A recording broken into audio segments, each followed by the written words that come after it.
It was 7 in the morning when the message came through. The sky over Portland was pale and silent after a long night of rain. I was pouring my first cup of coffee when my phone buzzed on the counter.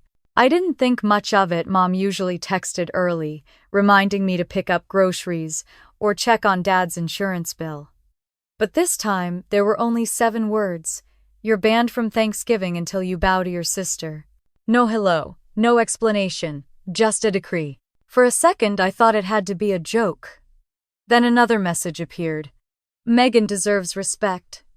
Until you apologize, don't bother showing up. The steam from my coffee curled into the air and vanished. My hand didn't shake, but my stomach dropped like I'd missed a step in the dark. I stared at the screen while the clock ticked in slow rhythm on the wall. I didn't reply. I didn't argue. I just opened my laptop, logged into my bank account, and started scrolling through every bill with their names on it. They wanted a bow. What they would get instead was silence. I sat there for a long moment, trying to process what had just happened. Outside, the city was waking up, cars sloshing through puddles, a distant dog barking the low hum of traffic. Inside, my apartment felt too quiet. I'd been excluded before, subtly in conversations, decisions, even in family photos that I took, but was never part of. But this was different. This was official. It was punishment written in text, delivered like a business order. Mom, Ellen Avery, was never cruel outright. She just had a way of turning rules into love and guilt into loyalty. Family first was her mantra, and somehow that always meant doing things her way. Dad Richard was kind but timid, the kind of man who'd avoid conflict even if the house was on fire. And Megan, well, Megan was the golden child, the family's little son. She had a talent for playing fragile, for turning mistakes into sympathy. Growing up, I learned early that my role was the opposite of hers. Megan cried. I comforted. Megan spent. I covered. Megan fell apart. I cleaned up. You're the strong one, Mom would say, and I took that as love. It wasn't. It was delegation. Strength became my excuse to be used. 2 weeks before the text, we'd all been at Megan's birthday dinner at some new Italian place downtown. She'd arrived late, all shine and perfume, wearing a sequined dress I'd quietly helped pay for last spring when her boutique profits were low. The night had been a blur of compliments directed at her, stories about her business, her latest brand collaboration. I'd smiled, lifted my glass, said all the right things, until dessert came and Mom decided to announce that I still hadn't apologized for embarrassing Megan last month. Embarrassing her. That was how she described the night I told Megan I couldn't loan her another $1,000 for her rent. She'd stormed out of the restaurant, cried to Mom, and somehow I'd become the villain. At her birthday, she made a show of forgiveness. It's fine, she said loudly, patting my hand. Lauren just gets stressed when she can't control things. Everyone laughed. I laughed too, because it was easier than explaining the truth that I'd been the one holding the family together while they all looked the other way. That was 2 weeks ago. And now here I was banned from Thanksgiving. I looked around my apartment, the tidy kitchen, the single coffee mug, the unopened mail stacked neatly on the counter.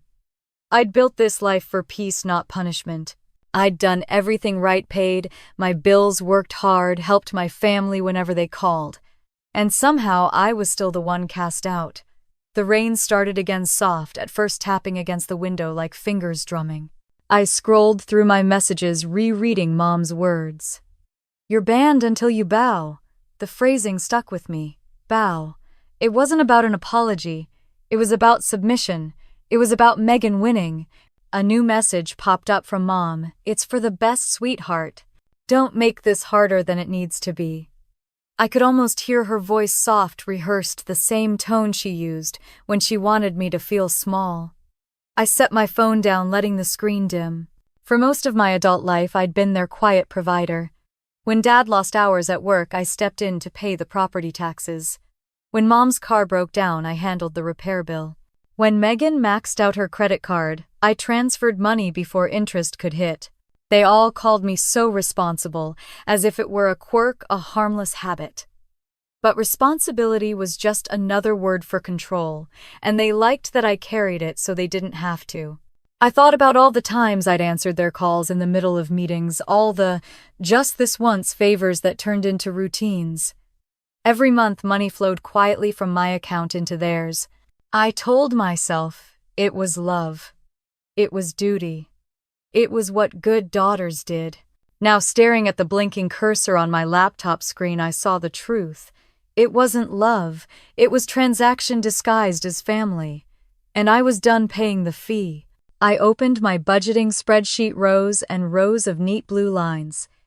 Each category told a story. Utilities, $186 parents' home. Car insurance, $240 Megan. Cell plan, $217 family account. My cursor hovered over the totals. The number at the bottom made my throat tighten. More than $20,000 over the past 2 years.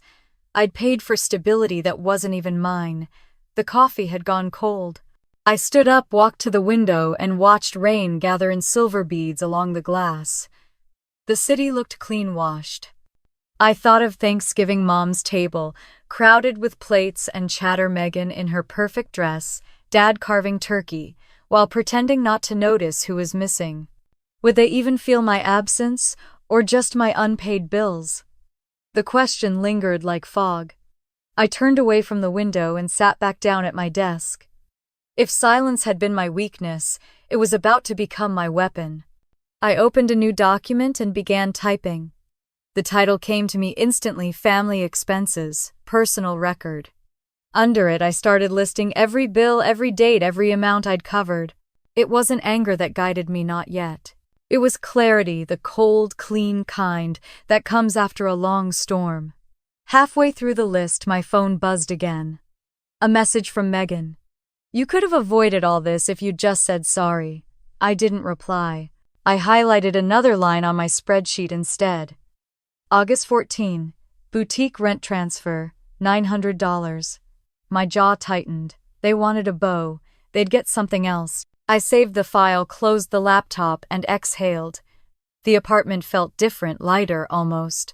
I walked to the counter, dumped the cold coffee down the sink, and poured another cup. Outside, the rain was easing, the clouds thinning to pale gray. For the first time in a long while, the sound of it didn't feel like sadness. It felt like cleansing. I leaned on the counter, cup warm between my hands, and whispered to myself, not in anger, but in quiet resolve. Let's see what happens when the quiet one finally says no. That night, sleep never came. The rain kept whispering against the glass, and by the time the first light touched the window, I already knew I couldn't keep pretending this was normal anymore. The next morning, the world looked the same, but nothing in me did. I poured my coffee the same way I always did, watching the dark stream fall into the cup, hearing that soft, steady sound. But something about the silence had changed. It didn't feel peaceful. It felt hollow, like an empty house after everyone's moved out. The only sound was the faint hum of the refrigerator and the rain tapping against the window. It was a sound I'd lived with my whole life, quiet, constant, unacknowledged. For years, silence had been my ritual. It meant control, composure, patience. It meant I didn't complain when things were unfair, didn't speak up when I was overlooked. It was my armor. But now it just felt like evidence, proof that I'd been trained to disappear. I sat at my desk, staring at my laptop where last night's spreadsheet still glowed faintly. Lines of numbers, rows of months, tiny blue fonts that spelled out a lifetime of quiet sacrifice. I scrolled up and down, feeling the strange, heavy ache of seeing my own devotion measured in digits. It hadn't started with money. It started years ago with something smaller. I was 23 when Dad called one evening, his voice tight. "The property tax came in higher than expected," he said. "We're a little short this month." I didn't even hesitate. "I can cover it, Dad." I transferred $2,000 that night, told him not to worry about it. "Just this once," he said, grateful, embarrassed. Just this once became just until next month. Next month became every month. They didn't mean to make it permanent. But every time I helped, I made it easier for them not to fix anything. And every time I stayed silent, I confirmed that I didn't mind. When Mom's car broke down, I paid the mechanic. When Dad's surgery wasn't fully covered by insurance, I sent the hospital the difference. Megan's rent was late, I wired the money. And every time Mom said the same thing, "You're such a good daughter, Lauren. So responsible." It wasn't praise. It was a contract. By 26, I was the unofficial accountant of the Avery family. Every bill, every reminder, every forgotten due date passed through me. I knew their passwords, their PINs, their credit limits better than they did. I could predict when Megan's overdraft fee would hit before she even noticed. Megan was always the charming one, the golden child. She never had to try hard because people wanted to give her things. She knew how to tilt her head, soften her voice, cry just enough to make everyone else feel guilty. I used to envy that power. Now I saw it for what it was: manipulation dressed up as helplessness. When we were kids, she could break something and Mom would turn to me. "You're older, Lauren. Be the example. Let it go." When she flunked her first college course, Mom told me not to mention it to Dad. "Megan's just going through a rough time," she said. "You're good with money. Maybe you can help her figure things out." So I did. I transferred money from my savings into her account to cover her tuition penalty. She thanked me with a text full of hearts and promises to pay me back that never came true. At 31, she started her dream business, an online boutique selling imported clothes. Mom threw her a launch party at their house. I designed her website, paid the hosting fee, even helped her order inventory on my credit card because she didn't qualify for a business account. At the party, Megan toasted herself. "To hard work, faith, and family support," she said, holding her glass high. I clapped like everyone else, even though the only thing she'd invested was her charm. Later that night, when everyone left, Mom hugged her and said, "You're going to do great things, sweetheart. Lauren's just not the creative type, but she's dependable. Every family needs one. Dependable." That word sank in deep. It sounded like a compliment, but it wasn't. It meant predictable, replaceable, uninteresting. I learned that my reliability was convenient, not admired. They didn't respect my sacrifices because they couldn't see them. To them, I wasn't generous. I was just doing what I was supposed to. I remembered one summer afternoon 2 years ago. Megan had asked me to help her choose a new car. She said she'd pay the down payment herself. I went with her to the dealership. She picked a shiny silver SUV way out of her range. I warned her gently. "You'll struggle with the monthly payments," I said. She pouted. "You don't believe in me, do you?" By the end of the week, I'd co-signed her lease. 6 months later, the payments fell behind. I covered them not because I wanted to, but because I didn't want her credit to tank. I told myself it was the responsible thing. That's what responsible people do: they fix, they save, they absorb. But no one ever asked what I needed fixing. The memory of that conversation still stung. How Mom praised Megan for taking initiative while I sat there, exhausted and visible. At family dinners, when I tried to talk about work, they would cut me off. "That's nice, honey," Mom would say, but Megan's boutique just got a new investor. Even Dad, quiet and weary, never spoke up. He'd just nod and say, "You know your sister's different. She's got a good heart." Good heart. What did that even mean? To them, it meant forgiveness without accountability. It meant she could take and never be called selfish. Last Thanksgiving, before the ban, I'd arrived early to help cook. I brought groceries, paid for the turkey, peeled potatoes for 3 hours, while Mom and Megan planned the seating chart. When the guests arrived, Megan took credit for the menu. "It's my recipe," she chirped, standing over the oven. Mom smiled proudly. I said nothing.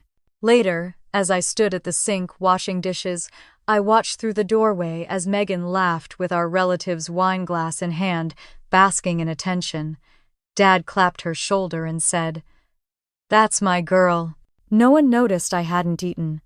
I told myself it didn't matter, that helping them was its own reward. But standing there, my hands in soapy water, I felt the quiet ache of being necessary but not loved. I thought of that moment now, sitting alone at my desk, the memory pressing like a bruise that never healed. For years I'd believed silence was loyalty.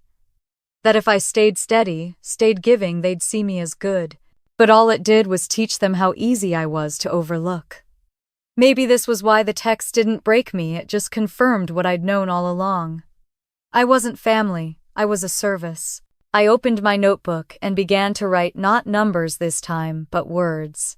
Mom's car repairs, $840. Dad's tax payments, $2,000. Megan's rent, $900. But next to each line I wrote how it made me feel. Unnoticed, expected, used. By the third page I realized I wasn't writing a list. I was writing a confession. I remembered something Rachel, my old coworker, once said to me. "You act like your family's accountant, not their daughter." Back then I'd laughed. Now, it felt like prophecy. I closed the notebook and leaned back in my chair. The apartment was quiet again, but it no longer felt like punishment.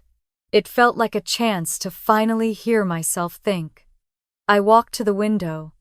The rain had stopped, leaving a thin layer of silver mist over the street. I watched it drift and fade like smoke after a fire. For the first time in my life, I didn't feel guilty for the silence. I felt grateful for it. I whispered, half to the empty room, half to myself.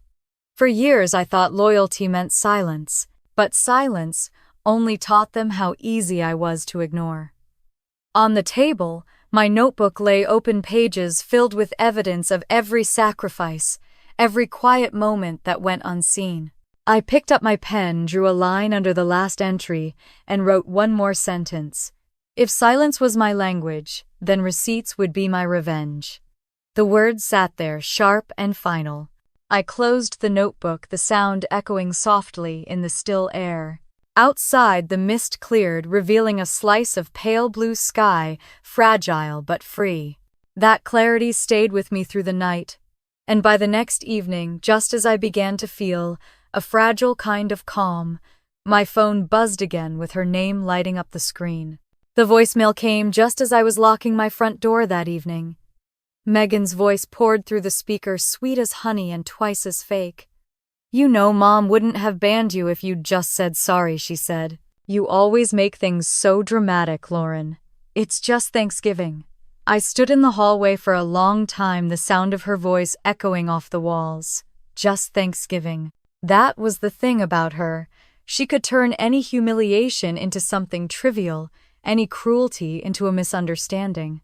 I deleted the message without finishing it, but her words lingered like perfume I couldn't wash off. I'd been told my whole life that Megan was special.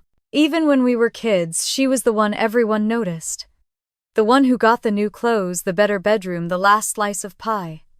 Mom called her our sunshine while I was our rock. The way Mom said it, you'd think the sun was a blessing and the rock a burden. When Megan broke something, I got blamed. "You're older, Lauren," Mom would say. "You should have been watching her." When she failed a test, it was because she was creative, not lazy. When I got straight A's, it was because I was responsible. That word followed me like a shadow. Once, when we were teenagers, Megan threw a tantrum because I borrowed her hairbrush without asking. She screamed so loudly that Dad came running, thinking someone had been hurt. I tried to explain, but Mom cut me off. "Just apologize, Lauren. Keep the peace." So I did. I always did. The pattern never changed. Megan made the mess. I cleaned it. She cried. I comforted. She spent. I paid. Mom said I was so mature, which sounded less like admiration and more like a reminder to keep absorbing the blows. Years later, when Megan got her first apartment, she called me the day before rent was due. "I'm short just a little," she said, voice trembling. "It's embarrassing to even ask." I sent $900 before the conversation ended. A week later, I saw her Instagram post a champagne glass, a new designer bag, the caption, "Investing in myself." That was Megan's gift. She could turn manipulation into poetry.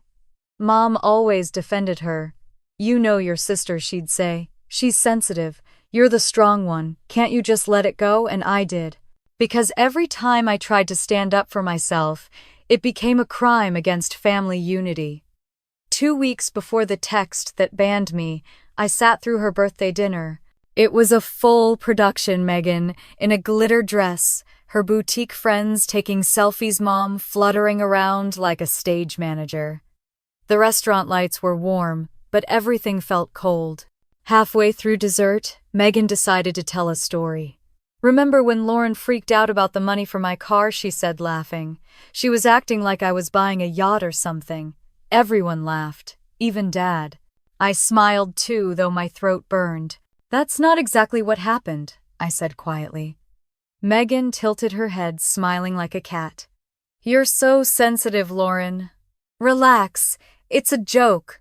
The table went silent, awkward for a beat too long. Then Mom clapped her hands and said, "Who wants coffee?" That was how it always went. Megan insulted, I absorbed. The peace restored itself on my back. Later that night, Dad walked me to my car. He looked tired like he always did after one of Megan's performances. "You know how your mom and sister are," he said. "Sometimes it's easier just to say sorry and move on." I looked at him, wondering if he even realized what he was asking. "Even when I didn't do anything wrong," he sighed. "Sometimes being right isn't worth the trouble." That was the moment I understood exactly how our family worked. Peace wasn't peace, it was submission. Now, standing in my apartment with that deleted voicemail echoing in my head, I could feel the old anger stirring the one I'd buried under politeness and patience for years. I sat down on the couch, grabbed my notebook, and flipped to the first page. Mom's car repairs, $840. Dad's surgery copay, $2,300. Megan's boutique rent, $900. Every number had a face attached to it. Every payment was a wound that never got acknowledged. I ran my finger down the list and stopped at one entry. Megan's credit card bill, $250 urgent. I remembered the call. She'd been crying. "They're threatening to send it to collections. Please, Lauren, I'll die if my credit's ruined." I'd paid it before she finished her sentence. 3 days later, she posted pictures from a concert with the caption, "Manifesting abundance." My chest tightened, not with anger anymore, but with disbelief that I'd been this blind for so long. I flipped to a new page and wrote patterns of behavior. Underneath it, I listed every phrase they'd ever used to keep me small. "You're just overreacting. Don't make a big deal. Be the bigger person. It's just family." The ink bled slightly through the paper, dark and final. My phone buzzed again. Another text from Megan. "Mom says you owe me an apology for the boutique thing. You embarrassed me in front of her. You think money makes you better, it just makes you cold." I stared at the screen until it dimmed, then screenshot the message and printed it. I slipped it into the back of my notebook, labeling the page "Emotional Expenses." Somewhere between all the noise, I remembered Janet Morales, my first real manager years ago, the woman who'd taught me how to negotiate my worth at work. She'd once told me, "You have to separate generosity from love, Lauren. Love doesn't invoice you." Back then I'd laughed. I thought she was being cynical. Now I finally understood. Generosity had been my love language because it was the only one my family accepted. They didn't want my time, my thoughts, or my boundaries. They wanted my balance transfers. I closed my notebook and leaned back, exhaustion settling over me like a heavy blanket. The rain had started again, faint but steady, filling the room with the kind of white noise that felt like breathing. For years, I'd thought being the strong one meant staying quiet. It meant not fighting back when I was disrespected, not arguing when I was blamed. But strength without voice isn't strength, it's servitude. I poured myself another glass of water, walked to the window, and looked out at the city lights reflecting on the wet pavement. Somewhere out there, Megan was probably having dinner with friends, laughing about how dramatic I was. Maybe Mom was telling herself she'd done the right thing, keeping peace by pushing me out. But something had shifted in me. I wasn't angry, not in the way I used to be. I was clear, and clarity was more dangerous than rage. My phone buzzed once more before I turned in for the night. It was a photo from Megan, her and Mom together, smiling in a kitchen full of Thanksgiving decorations. The caption read, Getting ready for a peaceful holiday. Family first, I didn't reply. I didn't even feel pain this time. I just watched the screen until it went black, reflecting my own face back at me. Then, without thinking, I grabbed a pen and opened my notebook again. On a fresh page, I wrote in big, deliberate letters, "People who take." Things I gave. The pen scratched across the paper, firm, steady, certain. For years I'd been the echo that answered every call for help. Now I was done being their echo. I closed the notebook, turned off the lights, and let the room fill with darkness. The rain outside had slowed to a whisper like it was listening too. That fragile calm didn't last long. The next morning, my phone lit up with a new flood of notifications, and this time it wasn't just Megan. It started with a simple ding, then another, then a third. By the time I looked down at my phone, the screen was lit up with a flood of messages. At the top of the group chat, I saw the title Avery Thanksgiving 2024. I wasn't surprised that they'd started a thread. They always did around this time of year, sharing recipes, assigning dishes, arguing over who'd host. But as I scrolled through, my heart began to sink. The list appeared in neat little bullet points: Mom, Dad, Aunt Karen, Uncle Pete, Cousin Jenny, Megan, even her boyfriend Tyler. My name wasn't there. Underneath the list, Megan had written, "Keeping it small this year. Mom's orders." A smiley face followed. I stared at it, rereading the message, hoping I'd missed something. Maybe my name was lower down, maybe an oversight. But no. The thread moved on like I didn't exist. Someone dropped a turkey gif. Another posted a string of emojis, clinking glasses, laughing faces, hearts. I kept scrolling, my chest tightening. After a few minutes, I typed a short message, trying to sound casual. "Hey, looks like fun. Did I miss something about the guest list?" For a moment, no one responded. Then Mom's message appeared. "We're just keeping things simple this year, sweetheart. Space is tight." Space was tight. The same excuse they'd used when I was 12 and Megan wanted her own room.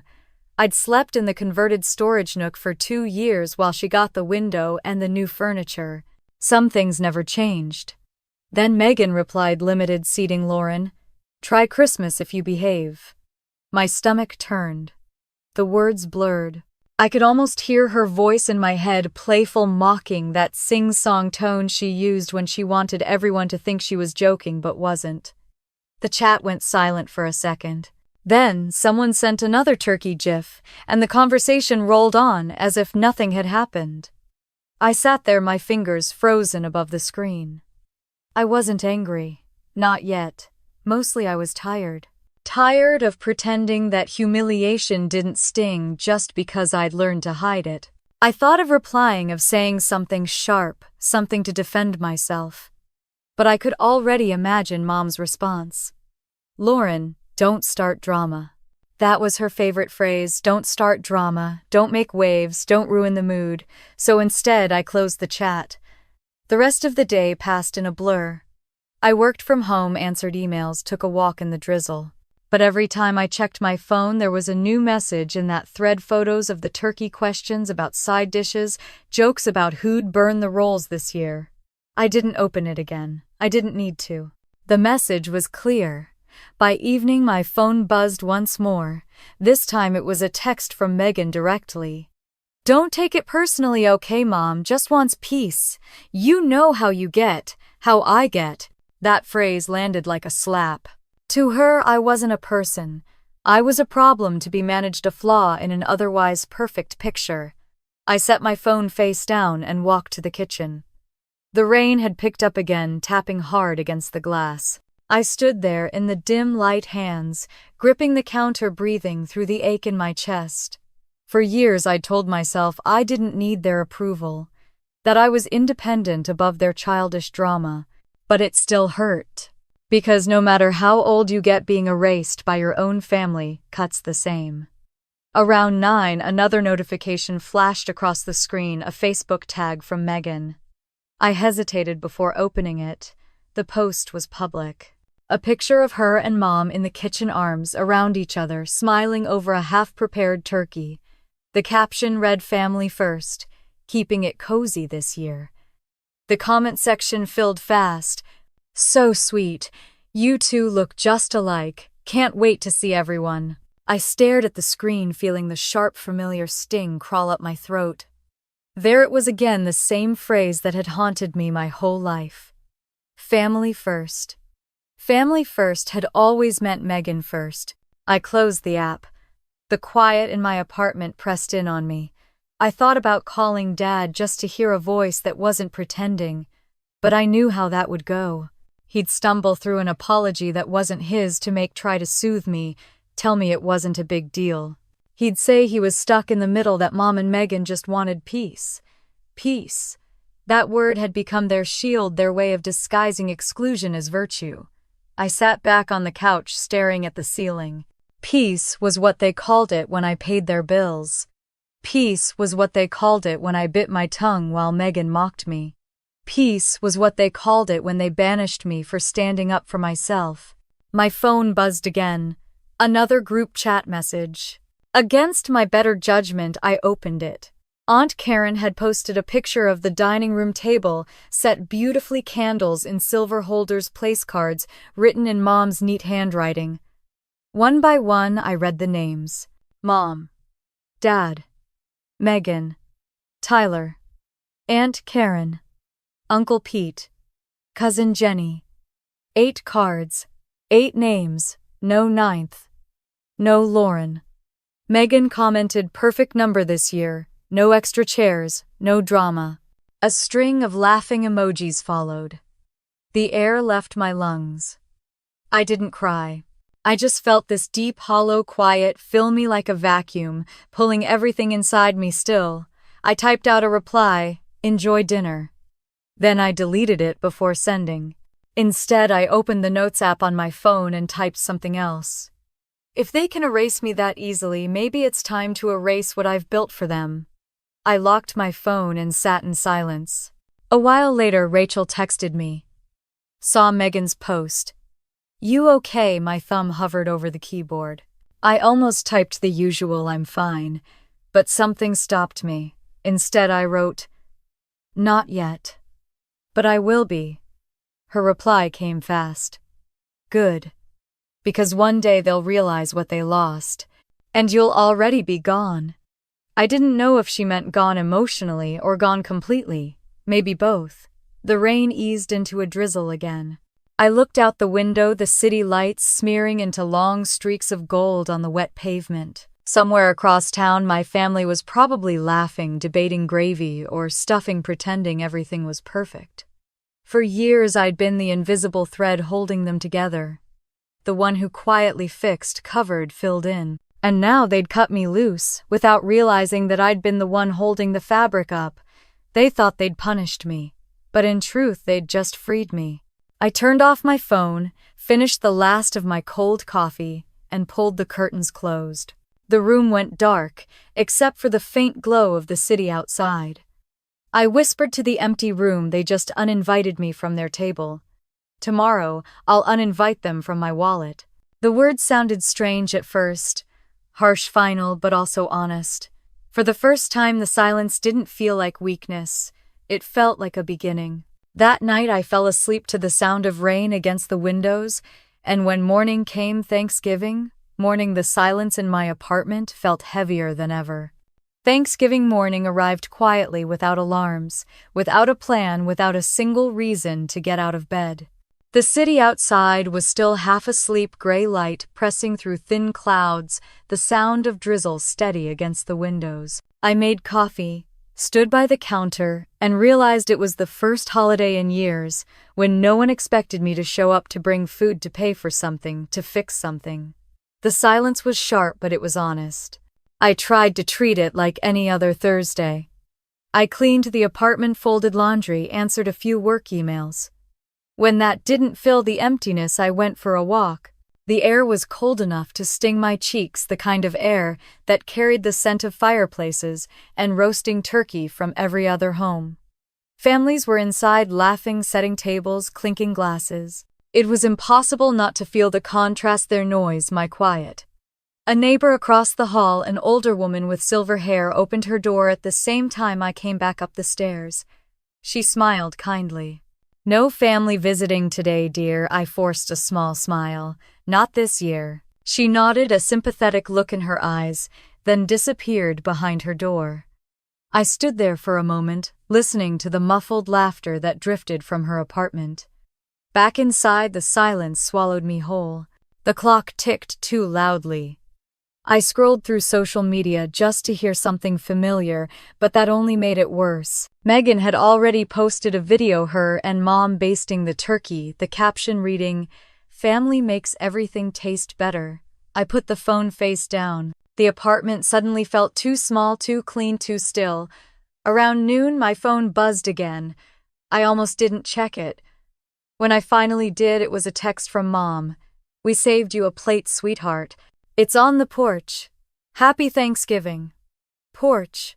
A single word, but it hit harder than any insult. Not "come over." Not "we miss you." Just a plate. Left outside like a delivery. I stared at the message until the letters blurred. For years I'd told myself that what I did for them, paying bills, covering expenses, buying groceries, was love. I thought it was proof of belonging. But standing there with that text glowing in my hand, I realized how easily I'd been replaced, how little space I'd ever really occupied. By late afternoon, I'd cleaned the kitchen twice and still couldn't shake the heaviness. My stomach growled, but I didn't bother cooking. I wasn't hungry. I was restless. The thought came quietly like a whisper, "Just drive by." I told myself it wasn't about confrontation. I didn't plan to stop or knock. I just wanted to see to confirm that it was real. So I drove. The streets were slick with rain, the clouds low, and as I turned onto their street, I saw the familiar row of parked cars lining the curb. The house glowed warm from the inside, light spilling from every window. Through the glass, I could see silhouettes, people moving, laughing, raising glasses. I slowed the car, keeping my distance. My chest felt tight, but I couldn't look away. Then I saw it. On the porch near the front door was a single plate covered in foil sitting on a small wooden table, a fork tucked neatly beside it, as if presentation could disguise the cruelty. And just beside the plate, a neighbor's golden retriever sniffed curiously at the foil. Its tail wagged as it pawed lightly at the edge. Something inside me went perfectly still. For a moment, all I could do was watch that dog, its nose pressed to the plate, its curiosity innocent, its hunger simple. I thought about how many times I'd fed my family without ever being fed in return, how many times I'd been the invisible one, quietly holding things together so they could laugh like that inside. A lump rose in my throat, but no tears came, only clarity. I didn't stop the car, I didn't honk, I didn't get out. I just kept driving past the house, past the laughter, past everything I'd once mistaken for home. The rain began to fall harder, streaking across the windshield. My vision blurred for a moment, but it wasn't from the weather. That plate on the porch wasn't just food. It was a message. "You're not one of us. You're outside now." And for the first time I realized that maybe being outside wasn't punishment. Maybe it was freedom. By the time I got home, the drizzle had turned into a downpour. I hung up my coat, kicked off my shoes, and sat on the floor leaning against the wall. The silence that greeted me wasn't cold anymore. It was mine. I opened my laptop. The spreadsheet I'd made days ago was still there waiting.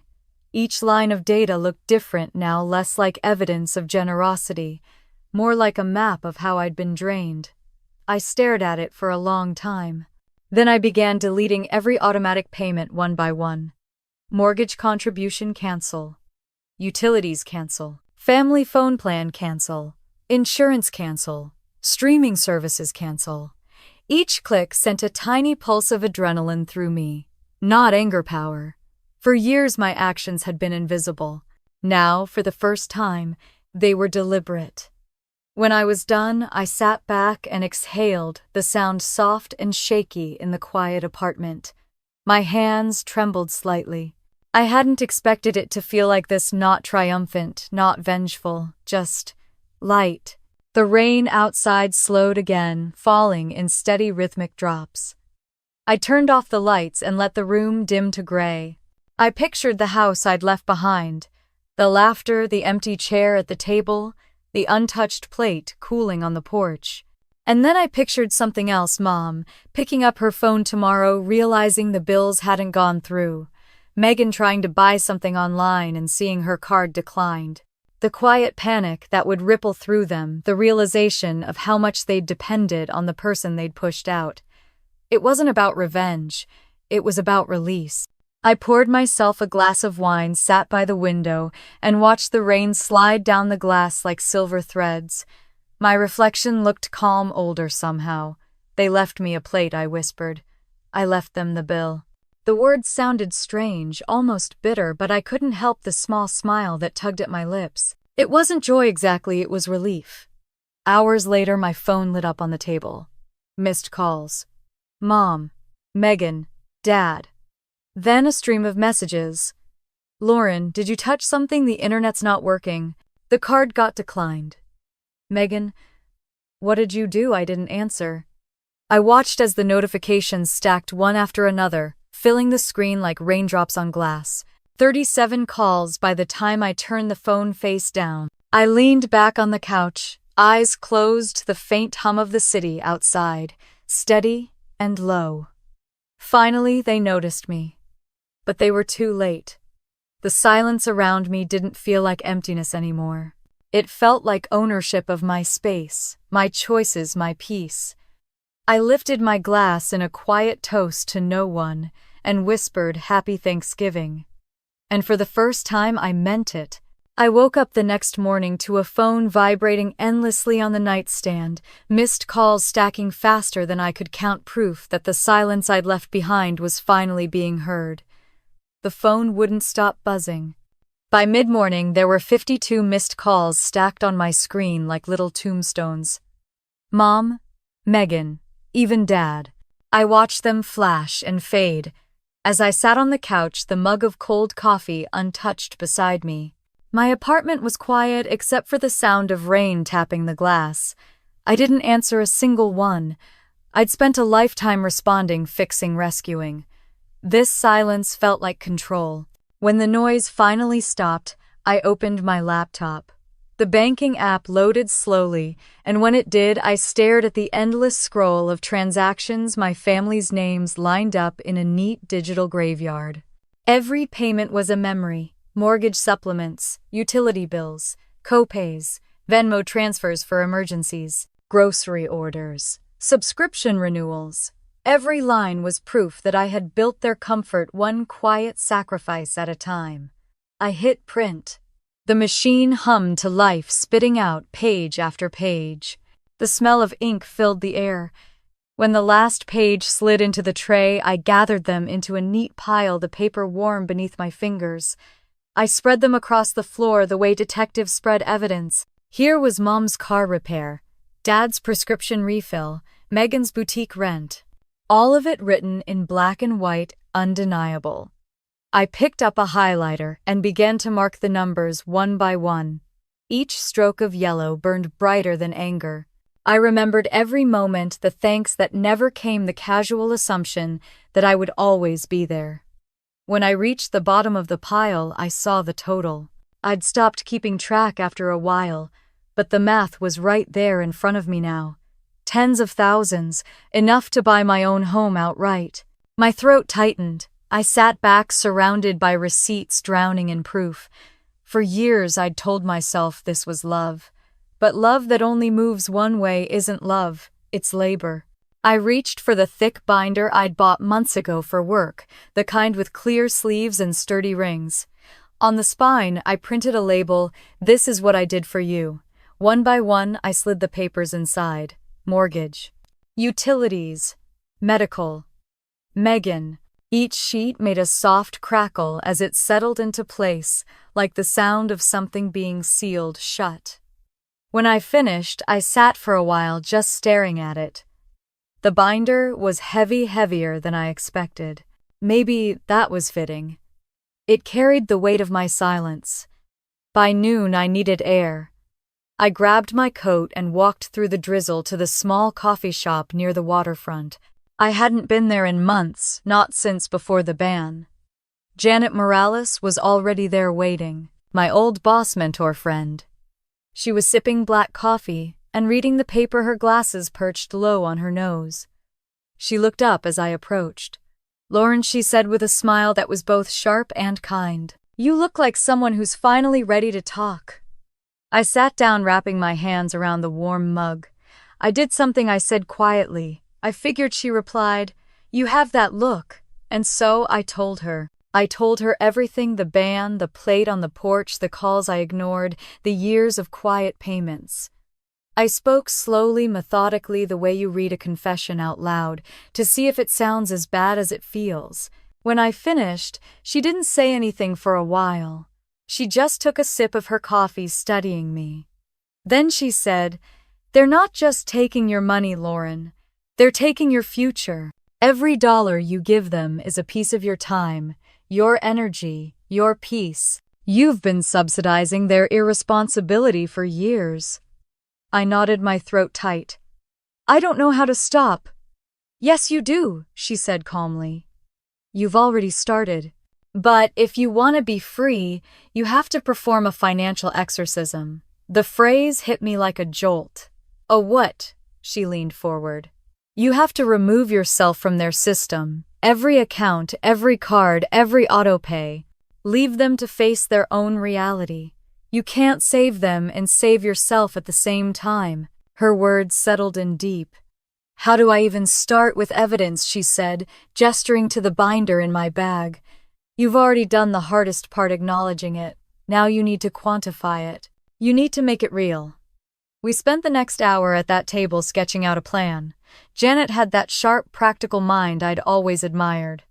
She helped me make a checklist: disconnect autopay from the mortgage account, separate my phone line, and transfer the others to Mom, remove my card from all shared subscriptions, close joint grocery and pharmacy accounts, notify the bank of deauthorization for linked family payments. It was simple, really. Brutal, but simple. As she spoke, I wrote it all down, each step precise and final. I could already imagine the fallout, the confusion, the calls, the guilt trips, but for once it didn't scare me. Janet reached across the table and touched my hand. "They'll panic," she said. "They'll accuse you of betrayal, but you're not betraying them. You're ending a cycle they built." I swallowed hard. "And when they start calling," she smiled faintly, "don't answer. Let the silence do what your words never could." We left the cafe an hour later. The clouds had parted slightly, a thin line of pale blue cutting through the gray. Back home, I set the binder on my desk. I flipped through it again, tracing the highlighter marks, feeling a strange mix of grief and pride. This was my history, unwanted, unacknowledged, but mine. I opened my laptop and created a new document, titling it Financial Exorcism, Plan of Action. The list grew longer as I typed. Every account, every card, every password. It felt like untying knots one by one. When I was done, I sat back and whispered to the empty room, "Tomorrow." Because it couldn't just be a thought anymore. It had to be an act. The rain started again, softer this time, almost gentle. I turned on some music, low jazz, something calm, and started organizing the physical files into neat stacks. Mortgage, phone, utilities, subscriptions, medical, Megan. The repetition was soothing, like sorting through ghosts. When the last paper slid into its sleeve, I took a pen and wrote across the final page in bold letters, "This is what I won't do anymore." The words looked powerful, defiant, alive. I slipped the pen back into the drawer, closed the binder, and turned off my phone. The world outside dimmed into quiet gray, but for the first time that quiet felt like something sacred. The decision was made. Tomorrow I would start cutting the cords, one bill, one lie, one name at a time. I barely slept that night. By dawn, the plan was no longer just an idea in a notebook. It was a promise I intended to keep. Monday arrived, gray and cold, the kind of morning where the air itself felt suspended. I woke before the alarm, heart steady, mind clear. The plan was already written out on my desk, beside the thick binder marked, "This is what I did for you." I brewed coffee strong, and Black sat down at my desk and whispered the words I'd written on a yellow note the night before. Cut everything. It was the first time in years I felt like I was about to make a decision entirely for myself. I opened my laptop and logged into the mortgage account. My hands didn't shake, though I could feel my pulse in my fingertips. I'd paid their property taxes for 3 years. Thousands of dollars to keep a roof over a home I wasn't even welcome in. The screen blinked, asking for verification. I typed my password, hit Manage Autopay, and hovered over the button. A small line of text appeared. Are you sure you want to cancel automatic payments? Yes, I whispered. 1 click, and it was done. The confirmation email came seconds later. Autopay cancellation confirmed. The words felt heavier than they should have, final, in a way I hadn't anticipated. I leaned back in the chair, exhaled slowly, and said aloud, 1 down. The next task was harder. The phone plan. 6 years of bills paid by me. 6 years of constant calls, endless texts asking for help, gossip, drama, all carried through a line I owned. I grabbed my bag and binder, locked the apartment, and drove downtown to the wireless provider. The air smelled like wet pavement and cold coffee from the shop next door. Inside, the fluorescent lights buzzed faintly. A young man in a neat polo greeted me with a cheerful smile. How can I help you today? I handed him the account details. I need to separate my number from this plan and transfer the rest of the lines to a new account holder. Her name's Ellen Avery. He glanced at the screen. So you're giving up ownership of the family plan? I nodded. Exactly. He tapped away, reading something on the monitor. Okay, just confirming you'll be keeping your line, but the remaining 4 will be under Ellen's name. They'll be responsible for the full bill moving forward. That's correct.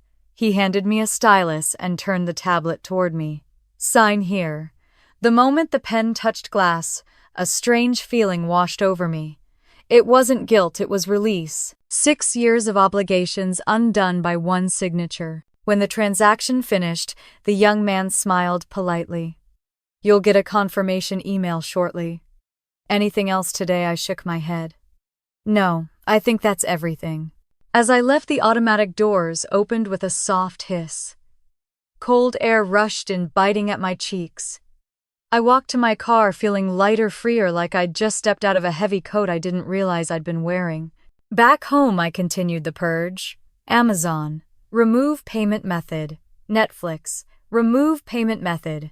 Hulu. Remove payment method. Pharmacy account. Remove payment method. Every click was a clean cut, another thread snapping loose. The screen flashed payment required again and again, and each time I smiled. When I reached the grocery delivery app, I hesitated. I remembered the countless orders I'd placed for them, bags of fruit, milk, bread, and the occasional bottle of wine Mom pretended was for cooking. I hovered for a moment, then clicked delete card. The confirmation appeared, and I whispered, exactly. Hours passed without me noticing. By the time I looked up, the sky outside had shifted from pale gray to soft amber. My apartment looked different somehow, cleaner, sharper, as if the energy inside had changed. My phone buzzed once. Janet. How's the exorcism going? Her text read. I laughed softly and typed back, peaceful. Scary. Free. Her reply came seconds later, good. Freedom always feels wrong at first. That's how you know it's real. I set the phone down and stared out the window. The rain had stopped and sunlight peeked weakly through the clouds. For a long moment I just breathed. Then, like a ghost returning, a memory surfaced. 8 months earlier, Megan had called sobbing. Her car had broken down on the highway and she was stranded. I'd wired her $600 that same afternoon. Later that night, she posted a photo with the caption, "New wheels, new energy. Hard work pays off." I'd scrolled past it, feeling that dull, familiar ache in my chest. Now, looking at that same transaction on my screen, I took a black pen and drew one final line through it. Next to it, I wrote a single word, end. I sat there a long time staring at the ink. The page looked clean again. By evening, the checklist on my desk was nearly complete. Mortgage, cancelled. Phone plan, separated. Online accounts, removed. Streaming services, disabled. Groceries, pharmacy insurance, delinked. One unchecked box remained at the bottom: respond to family. I looked at it, then at the stack of notifications on my phone. Voicemails, texts, missed calls. Dozens of them. I reached for the pen again and drew a slow, deliberate line through the final box. Done. As I set the pen down, the apartment went completely silent. The kind of silence that used to make me anxious now felt sacred. I brewed one last cup of coffee, curled up in the armchair by the window, and watched the city lights flicker to life. Somewhere in some other house, my family was probably scrambling, calling service providers, trying to log into accounts, wondering what had gone wrong. But nothing had gone wrong. Everything had finally gone right. I thought of the binder sitting on my desk, thick and heavy, glowing faintly in the lamplight. It looked like something between a ledger and a shield. I opened it one last time, flipping through the neatly organized pages, each marked and highlighted like chapters of a story I'd finally finished writing. On the final page, in my own handwriting, was the phrase I'd added that afternoon: "This is what I won't do anymore." I traced the words with my fingertips, closed the cover, and whispered, "This is what freedom looks like." Then, almost without realizing, I laughed, a quiet, breathless laugh that filled the room and startled me. I didn't feel angry anymore. I didn't feel vengeful. I just felt ready. Tomorrow, I knew, would bring their confusion, their fury, their guilt. They would call, accuse, beg, but tonight there was only peace. Outside, the streetlights reflected off the wet pavement. The city hummed softly, unaware that something monumental had just shifted in a small apartment window. I took the binder, placed it in the drawer of my desk, and shut it gently. The sound of the latch clicked like punctuation. Then I turned off my phone, climbed into bed, and let the silence hold me. Tomorrow would be chaos, but tonight belonged to me. I woke up the next morning to the sound of my phone vibrating non-stop on the nightstand, proof that the storm I'd been preparing for had finally begun. The first message came at 7:30 in the morning. "Megan, hey, is Netflix down? It's asking for a credit card." I stared at the screen for a moment, then set the phone face down beside my coffee mug. By the time I'd taken the first sip, another message appeared. "Mom says the phone bill is in her name now." "What did you do?" I didn't reply. The silence felt deliberate, like the steady beat of a metronome guiding me through the morning. Then came the flood. Notifications filled the screen, each one a tiny burst of panic. "Mom, Lauren, the power bill didn't go through. I thought you had that on autopay. Dad, honey, the internet's been cut off. Did you switch cards, Megan? You can't just do this. You're ruining everything." I read each one as if they were lines from a script I'd already memorized. I put the phone down, reached for my notebook, and flipped to the checklist. On the first page, under Stage 1 Awareness, I drew a neat checkmark. It had begun. By noon, the texts had escalated. Mom's tone shifted from confusion to accusation. "Lauren, this isn't funny. The pharmacy said the card was declined for Dad's medication. You need to fix this." I didn't fix it. I'd fixed everything for years: mortgages, car repairs, medical bills, even Megan's emergencies. But fixing had always meant breaking myself in smaller, quieter ways. Today, I chose stillness. The calls started next. I let the phone ring until it went to voicemail. Then another call. And another. Finally, I played one back. Mom's voice filled the room, sharp and trembling. "Lauren, this is ridiculous. You can't just leave us like this. Your father is a wreck. He's panicking. You know how bad his blood pressure gets. Call me back." There was a pause, then Megan's voice in the background, muffled but clear enough. "She's doing this on purpose, Mom. She wants us to suffer." A click, then silence. I hit delete. Outside, the rain had stopped.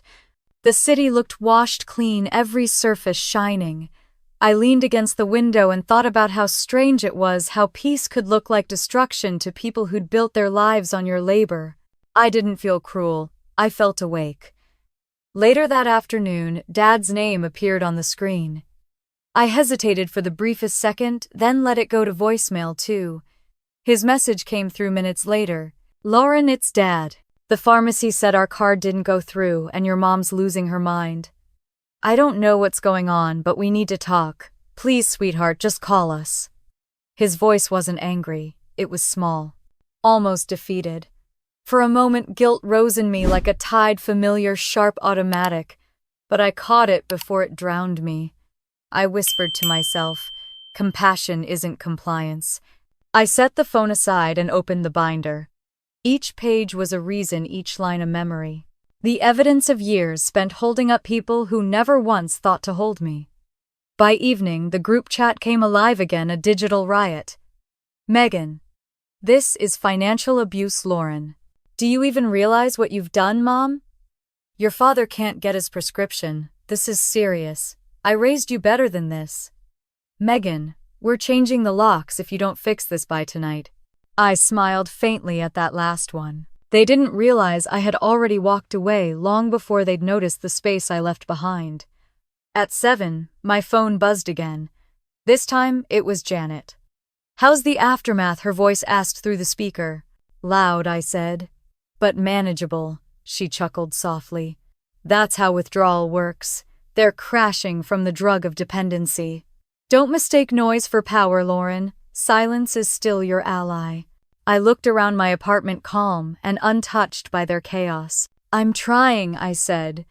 You're doing more than trying, she replied. You're detoxing from guilt. Her words hung in the air even after we ended the call. Detoxing from guilt. That's exactly what it felt like. Painful, necessary, and cleansing. I spent the next hour cleaning the apartment. Not because it needed it, but because I did. I scrubbed counters, dusted shelves, folded clothes.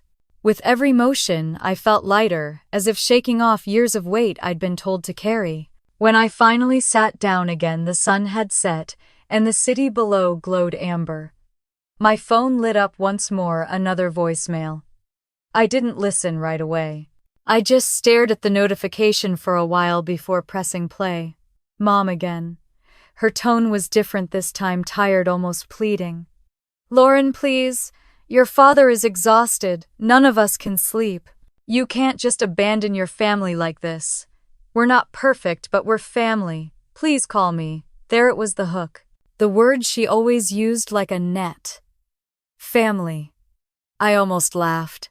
Family to her meant obligation. To me it now meant boundaries. I deleted the message without saving it. For dinner I made pasta, poured a glass of wine, and sat by the window. Across the street I could see another family eating together through the glow of their dining room. A father carving turkey, a child passing bread, laughter echoing faintly. The kind of picture-perfect moment my mother loved to chase but never truly had.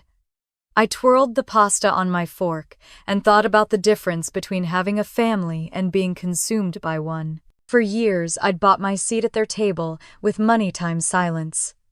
Tonight, I ate at my own. Later that night, my phone buzzed one last time. A new message from Megan. You're heartless. You think you're so powerful now, but you'll regret this. Mom's crying. Dad's sick. You're pathetic. I didn't respond. 10 minutes later, another message came. I didn't mean that. I just need help with next month's rent. Please. The shift was predictable, almost theatrical. From rage to pleading, from insult to manipulation. I could practically hear the tone in her voice, syrupy and false. I turned off my phone. The silence that followed was enormous. I walked to the balcony and stepped outside. The air was cold, carrying the faint scent of wet earth and pine. Somewhere below, a stray cat darted across the street, free and untamed. For the first time, I didn't feel the urge to explain myself, to fix, to comfort. They could stew in confusion. They could learn. I whispered to the night, they always said family takes care of each other. I finally agree. Because now they'd have to take care of themselves. Inside the binder, sat open on the table, the lamplight, catching the yellow highlights across each page. The words no longer looked like records of loss. They looked like boundaries drawn in ink. I closed it gently and whispered, Stage 1 complete. Then I turned off the lights, lay down in bed, and let the quiet fill every corner of the room. For years, my silence had been something they used against me. Tonight it was mine. By Sunday night, the calls had stopped coming, and just when I began to think the storm had finally passed, a new message appeared, short, cold, and impossible to ignore. The message came late Sunday night. "Mom, come home tomorrow. We need to talk. All of us." No emojis this time, no passive-aggressive pleasantries, just that one line. I stared at the screen for a long time, the glow from my lamp casting pale light across the binder on my desk. My fingers brushed over its spine, tracing the words I'd written weeks ago. "This is what I did for you." It felt like the moment before a verdict. I closed the message, powered off my phone, and went to bed without replying. Sleep didn't come easy. When it finally did, it was filled with dreams of slammed doors and empty chairs. The next morning, the sky over Portland was colorless. The rain had stopped, leaving the streets slick and silver. I brewed a single cup of coffee, strong and black, the way I always did before something difficult. Then, I packed the binder into my bag, zipped it closed, and whispered, "Time to finish this." The drive to my parents' house felt longer than it ever had. I'd driven that road hundreds of times, birthday parties, holidays, random Sunday dinners, but today it felt foreign. Each familiar landmark looked older, more distant, like I was passing through the remnants of a life I no longer belonged to. When I pulled up to the house, the porch light was already on, even though it was barely 10 in the morning. The same house I'd once helped pay the taxes for, the same roof I'd helped keep over their heads. The windows glowed warm from inside, but the warmth felt staged, like a photograph of comfort instead of the real thing. I parked on the street and sat in the car for a moment, listening to the rain drip from the branches. My heartbeat was steady, my breathing even. I wasn't scared. I was ready. When I finally stepped inside, the air was thick, heavy with the smell of coffee and tension. Mom sat at the end of the kitchen table, hands folded tight.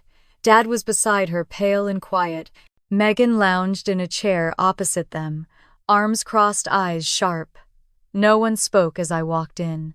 I pulled out a chair at the far end of the table, set the binder down with a solid thud, and sat. The sound echoed in the silence. Mom was the first to speak. "Lauren," she said softly, "we just want to understand why you're doing this." I met her eyes. "You already know why," Megan scoffed. "Oh, please, you've been punishing us for weeks, turning off accounts, cutting off money, acting like some kind of martyr. You're not the victim here, Lauren." I opened the binder and turned it toward them. "You want to talk about victims? Let's start with reality." The first tab read Mortgage Assistance. Pages of printed receipts lay beneath clear plastic sleeves, each one highlighted and dated. 3 years of property taxes, I said calmly. Paid by me, $1.500 here, $2.200 there. Every time you were short, I covered it. You never noticed, because you never asked how. Dad blinked at the papers, his jaw tightening. I didn't know you were still doing that." I looked at him, not unkindly. "You didn't want to know." I flipped to the next section, utilities. Electricity, water, gas. Every month on autopay from my account. 6 years. That's nearly $14,000. Mom's face flushed. "We would have paid you back eventually." "No," I said quietly, "you wouldn't have." "Because you never did." Megan let out a low laugh, shaking her head. "Oh my God, you're seriously keeping score. Who does that? Your family, not a loan officer." I turned the binder toward her, opening to the thickest tab. "Megan. Apparently I was both." Her smirk faltered. I slid a page toward her. $600 for rent, $400 for a security deposit, $250 for your emergency credit card bill, and let's not forget $900 for your boutique lease. Do you even remember that one? You posted about it. Investing in yourself. I think you called it." She flushed red. "You said you didn't mind." "I didn't mind helping my sister," I said evenly. "I minded being your silent ATM." "God, you're unbelievable." She stood, voice rising. "Who does this?" Who makes a scrapbook of guilt? I leaned forward. Someone who's tired of being erased. The words landed hard. Even Dad looked up, startled by the edge in my voice. I turned another page, sliding it toward Mom. Here's your car repair, the one you said you'd pay me back for, and the dentist bill, and the hospital copay, and the insurance gap. Mom's lips trembled. Lauren, this is a betrayal. We're your family. I felt something cold and steady settle inside me. A betrayal. You banned me from Thanksgiving. You left food for me on the porch like I was a stray cat. You laughed while I sat alone. That's betrayal, Mom. I tapped the binder. This is the truth. For a long moment, no one spoke. The only sound was the slow tick of the kitchen clock. Finally, Dad reached for one of the papers. His hand shook as he looked at it. You paid for my surgery, he said softly. I didn't know. You didn't ask, I said gently. You never asked what I was giving up to keep you all afloat. Megan sank back into her chair, eyes darting between us. So what now? You want us to write you a check? Is that what this is about? I shook my head. No, I don't want your money. I want my peace. Mom's voice cracked. You can't just walk away like this. Yes, I said, standing. I can. Megan pushed her chair back sharply. You can't leave us like this. I turned to her, meeting her glare without flinching. I'm not leaving you like children. I'm leaving you like adults. The words hung in the air, sharp and clean. For the first time, no one argued. Even Mom looked stunned. Dad's eyes glistened, but he didn't speak. I gathered the binder, closed it carefully, and slid it back into my bag. I'm done being the bank. I'm done being the quiet one. I'm done paying for my own erasure. Mom whispered something, maybe my name, but I didn't turn back. I walked to the door, the sound of my footsteps echoing through the hall. Outside, the air was cool and damp. I paused at the edge of the porch, looking back at the house one last time. The same door I'd once walked through carrying groceries, bills, comfort. Now I walked away carrying nothing but my own name. When I got in the car, I expected to feel the familiar twist of guilt, the ache of loss. But instead, there was only quiet. Not the hollow silence of isolation, but the calm, clean silence of freedom. As I drove away, I rolled the window down, letting the wind cut through the lingering scent of rain. For years, silence had been something they forced on me. Now it was something I chose. I drove home through the rain without looking back, and by the time the house disappeared in my rearview mirror, I knew the real silence, the one that follows truth, was just beginning. The drive back from my parents' house felt longer than the one going there. The rain had returned steady this time, drumming against the windshield like a metronome for my thoughts. I didn't cry. I didn't replay the confrontation. I just drove, the binder seat-belted beside me, the soft glow of the dashboard lighting its spine. For the first time in years, I didn't feel like I'd left something behind. I felt like I'd reclaimed something that was mine. When I got home, the quiet greeted me like an old friend. I hung up my coat, set the binder on the counter, and turned off my phone. I didn't want to hear their voices or read their messages. The storm was over, and I was still standing. That night, I slept deeper than I had in months. When I woke the next morning, the world was soft and gray, the air cool and clean. I brewed coffee, opened the window, and listened to the faint sound of rain fading into drizzle. The peace felt fragile but real. For a few hours, everything was still. Then right around noon, my phone started buzzing again. I let it go to voicemail. Then another call. Then another. By the time I checked, there were 6 new messages. The first was from Megan, her voice clipped and furious. "You're a monster, Lauren. You think you can just humiliate us and walk away. You're heartless. I'm telling everyone what you did. Delete." The next was Mom. Her voice trembled, part anger, part guilt. "Lauren, I don't know what we're going to do. Your father hasn't slept. His chest hurts. How could you be so cruel? This isn't the daughter I raised." I paused before deleting that one. For a second, guilt tugged at me again, then I remembered Janet's words. "They'll use guilt to reel you back in. Don't mistake their panic for repentance." I hit delete. Dad's message came last. "Lauren, it's Dad. Call me. We need to figure this out." His voice was quiet, tired. It didn't sound like a command, it sounded like surrender. I didn't call back. I sat at the kitchen table drinking cold coffee, the binder open in front of me. The pages looked softer now, the ink slightly smudged in places. Not evidence anymore, just memory. That afternoon I took a long walk through the park. The air smelled like pine and wet earth. I watched children chase each other through puddles, their laughter echoing through the open space. A small part of me ached not for my family but for the years I'd spent chasing approval the same way, running towards something that was never really mine to catch. By the time I got home, the voicemail counter had climbed again. 10, 12, 15. I scrolled through without listening. Every message was a different version of the same story: anger, guilt, desperation. I didn't answer any of them. Instead, I opened a new notebook, fresh pages that smelled like possibility. On the first line I wrote, "What peace feels like."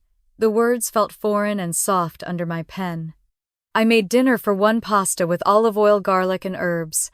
I poured a small glass of wine, sat by the window, and watched the city lights flicker against the rain-soaked streets. For the first time, eating alone didn't feel lonely. It felt earned. The next morning my phone buzzed again, but this time the message was different. Dad again, but his tone had changed. "Lauren," he said, "I went through some old papers. I found receipts for things I didn't remember you paying for. The roof, the car, your mom's dentist bill. I'm sorry. I didn't see it before. I should have." My breath caught somewhere between surprise and relief. It wasn't a full apology, not yet, but it was the first real acknowledgement of the truth. I listened to that message twice before deleting it. Not out of anger, out of closure. For years I'd carried the weight of being unseen, unheard, and unappreciated. Now I didn't need their recognition to feel whole. I just needed to know I had told the truth to them and to myself. Still that night the old habit of worry crept in. I lay awake staring at the ceiling, wondering if Dad really was okay, if Mom's guilt would eat at her or fade into denial. But then I remembered the sticky note on my fridge, written in bold black ink: "No is a complete sentence." I whispered it aloud like a prayer, and sleep found me easily after that. Days passed quietly. Work, meals, walks. Life shrank down to its simplest form and somehow felt bigger than it ever had. The world didn't end because I said no. My family didn't implode because I stopped paying their bills. They adjusted. They had to. A week later, I met Janet for coffee again. She studied me for a long moment, then smiled. "You look different," she said. "Lighter," I answered. "That's what happens when you stop carrying other people's weight," she said. "Guilt feels heavy until you realize it was never yours to hold." I smiled, stirring my coffee. "They've been calling less," I said. "Fewer messages. I think they're coping." "Good," she said. "Let them." Her calm certainty grounded me. For years I'd equated love with fixing, connection with servitude. Now I was learning that sometimes the kindest thing you can do for yourself and for others is step back and let the consequences land. That evening, I walked home through the drizzle. The city lights shimmered against the wet pavement, and for the first time the reflections didn't feel like ghosts. They felt like mirrors. When I got home, I checked my phone. Only one new message from Dad. I hesitated, then played it. "Your mother and I talked," he said slowly. "We're seeing a financial advisor this week, trying to get organized. I guess we should have done it sooner. I just wanted you to know." I closed my eyes. It wasn't forgiveness, but it was growth. And that was enough. I texted back a simple reply: "I'm glad you're figuring it out. Nothing more. No apologies. No explanations." Later that night, I sat by the window again, binder on my lap. I opened it one last time, flipping to the first page. The yellow highlights still gleamed under the lamplight, but they didn't sting anymore. They felt distant, like someone else's story I'd been asked to hold for too long. I traced a finger over the title, "This is what I did for you," and then closed it gently. It no longer felt like a record of debt. It felt like proof of release. The silence around me deepened. Not the brittle silence of isolation, but the kind that comes after a storm, the kind where you can finally hear your own breathing again. I looked out into the dark, the rain falling softly, and whispered, "I'm done fixing. I'm just living now." And for the first time, the words didn't sound like defiance. They sounded like peace. By the time a new week began, the voicemails had stopped, the house was quiet again, and for the first time in years, I woke up to a life that finally felt like it belonged to me.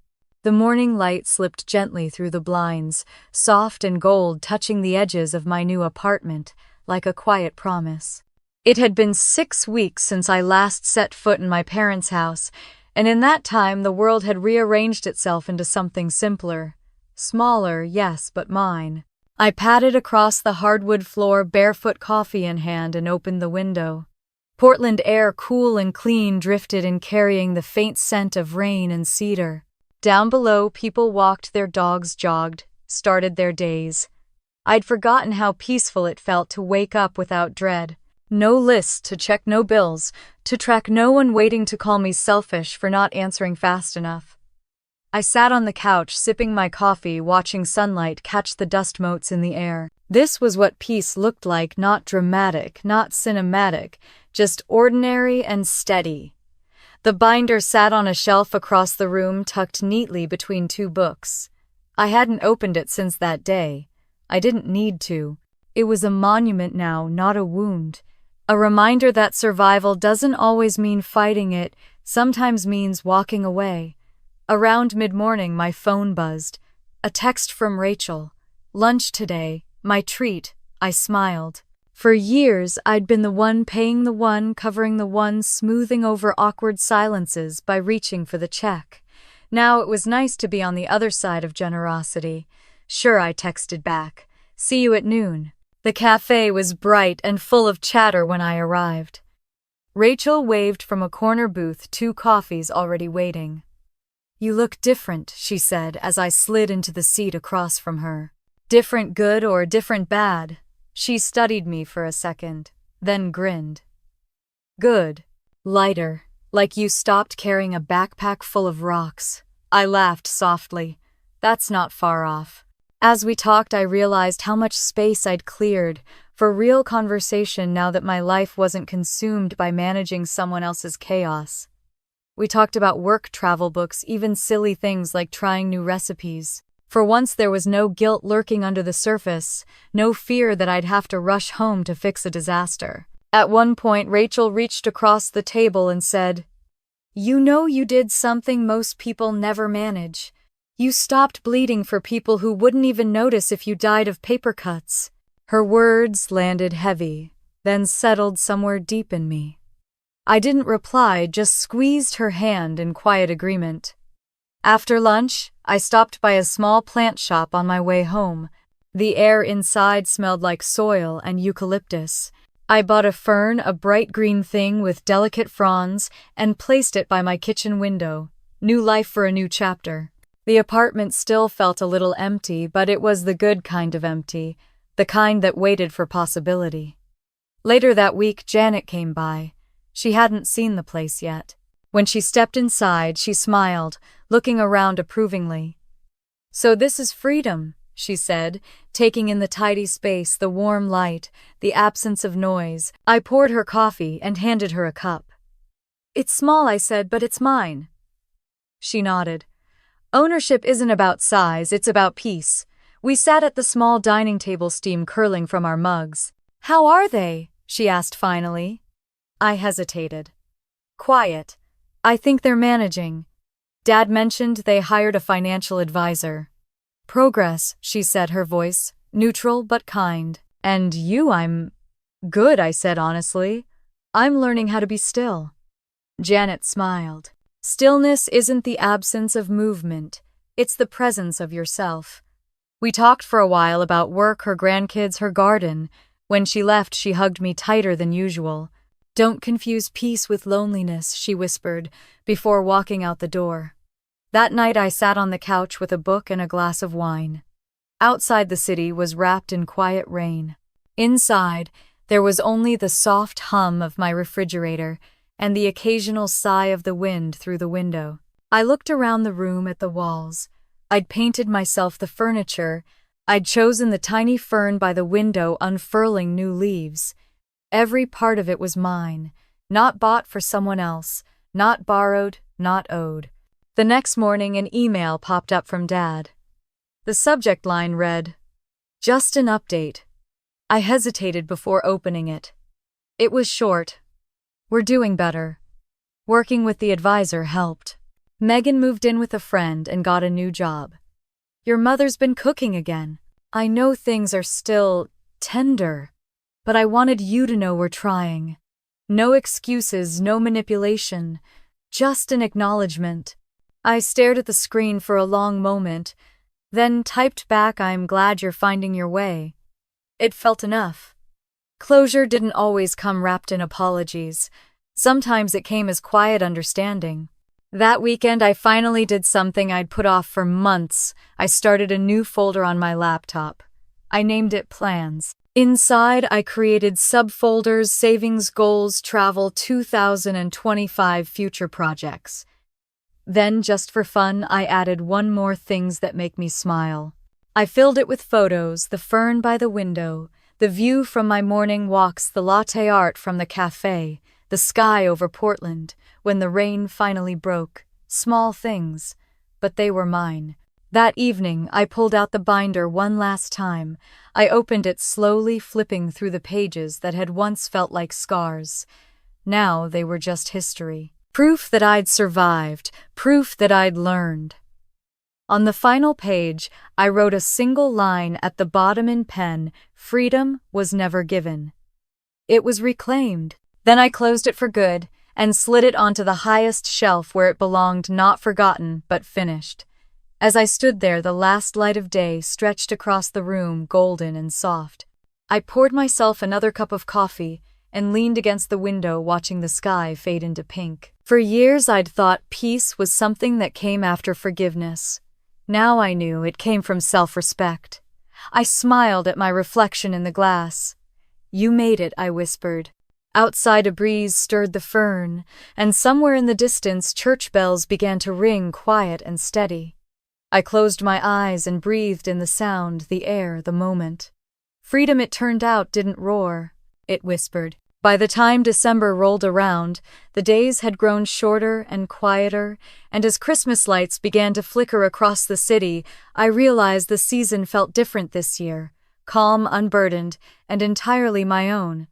Snow began falling on Christmas Eve, soft and quiet, the way forgiveness sometimes arrives slowly, almost unnoticed. I sat by the window with a cup of cocoa, watching the flakes drift through the golden light outside. The apartment was warm, the faint scent of cinnamon candles filling the air. On the table beside me lay a single, unopened envelope, the handwriting on the front instantly recognizable. It was from Mom and Dad. I'd found it in the mailbox that morning, wrapped in a red ribbon, my name, written in careful, uneven strokes. For hours, I'd ignored it. I didn't know what I was afraid of, that it would be cruel, or worse, that it would be kind. But now, as the snow thickened and the quiet deepened, I reached for it and broke the seal. Inside was a Christmas card. No long letter, no dramatic plea. Just one line in my father's handwriting: "We're trying to be better. Merry Christmas, Lauren. Love, Dad and Mom." I stared at the words for a long time, feeling something settle quietly inside me. It wasn't joy, not exactly. It was something gentler, acceptance, maybe. I placed the card on the shelf beside the fern next to a candle burning low. For years, I'd begged for acknowledgement, apology, understanding. And now, in 4 short sentences, I realized I didn't need any of it to be free. The card wasn't closure, it was confirmation that I'd already found it. I turned on some music, slow jazz, and began preparing dinner. A simple meal: roasted chicken, a glass of wine, fresh bread. The apartment glowed in soft amber light, the tree in the corner twinkling faintly. There was only one plate on the table, and for the first time that didn't feel wrong. As I poured the wine, my phone lit up. Dad's name appeared on the screen. I hesitated for a moment, then answered. "Hey," he said quietly. "Merry Christmas." "Merry Christmas, Dad," He cleared his throat. Your mom made too much food again. We're keeping things small this year. That sounds nice. There was a pause. We were wondering if maybe you'd want to come by tomorrow. No pressure, just dinner. I looked at the snow swirling outside white against the city lights. Maybe not this year, I said softly. But thank you for asking. He exhaled, and I could hear the smile in his voice. That's fair. We'll keep a seat for you just in case. Thanks, Dad. When the call ended, I didn't feel sadness, just peace. We weren't the family we once were, and maybe we never would be again, but that was okay. Healing didn't always mean reunion, it meant release. I sat at the table, the candlelight flickering across the walls. The food was warm, the wine rich. Outside the snow fell thicker, muting the city, until all that was left was silence. Not the hollow kind, not the painful kind, the kind that holds space for something new. I thought of Mom's old phrase, family first. It used to sting because I was never really part of that family the way they defined it. But now, I understood. Family first could mean something else entirely. It could mean starting over, building something honest, even if it only began with me. After dinner, I walked to the shelf and took down the binder one last time. I hadn't touched it since moving here. The weight of it still surprised me. I carried it to the coffee table, opened to the first page, and ran my hand over the lists, the highlighted numbers, the notes in the margins. They didn't hurt anymore. On the last page, I uncapped a pen and wrote a new line beneath everything else. Peace isn't something they can give back. It's something I had to claim. I closed the binder, gently slid it into a box, and labeled it simply history. As I sealed the box, I felt the smallest flicker of gratitude for the lessons, the boundaries, the strength I'd built in the silence they once gave me. My phone buzzed again this time, a text from Janet. You made it through, kid. Merry Christmas. Don't forget to rest. I smiled. You too, I typed back. Then I turned off the phone, lit another candle, and let the soft music carry through the room. The night was still young, the air thick with snow and possibility. I opened the balcony door and stepped outside. The cold kissed my face, and the city stretched below me, shimmering under its white blanket. I looked up at the sky, the snowflakes catching in my hair, and whispered, I'm okay, and for the first time I truly meant it. The lights from the nearby apartments glowed like stars across the block. In some, I could see families laughing, gathering around their tables. In others, people sat alone like me, reading, listening, breathing. Maybe peace wasn't meant to be shared by everyone at once. Maybe it was something each of us had to find in our own quiet corners. I went back inside, the warmth wrapping around me as I closed the door. I placed the card from my parents on the mantel beside the candle and watched the wax pool slowly steady and golden. The snow kept falling. The clock ticked softly. For years I thought my silence made me invisible. Now it made me whole. I sat on the couch, tucked a blanket over my lap, and whispered one last truth to the quiet. I didn't lose them. I found myself. And just like that, the room felt full again, not with people, but with peace. If you've ever had to choose between family and self-respect, tell me in the comments what you learned from it.